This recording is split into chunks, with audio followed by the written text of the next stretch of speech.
আজকে আমরা শেয়ার করব কিভাবে খুব সহজে কাঁচা আম ডিপ ফ্রিজে সংরক্ষণ করা যায় বছরের যে কোনো সময় ব্যবহার করার জন্য।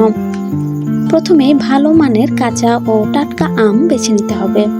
পাকা আম কিন্তু ফ্রিজে সংরক্ষণ করলে স্বাদ ও গন্ধ নষ্ট হয়ে যেতে পারে। আমগুলো ছোট ছোট টুকরো করে কেটে নিন এবং খুব ভালোভাবে ধুয়ে নিন। কাটা আমগুলো পরিষ্কার শুকনো এয়ারটাইট বক্স বা জিপলক ব্যাগে ভরে নিন। প্রয়োজনে ব্যবহার অনুযায়ী ভাগ করে রাখতে পারেন। বক্স বা ব্যাগে সংরক্ষণের তারিখ লিখে দিতে পারেন, যাতে আপনি পরে বুঝতে পারেন কতদিন হয়েছে। এবার জিপলক ব্যাগগুলি ডিপ ফ্রিজে রেখে দিন।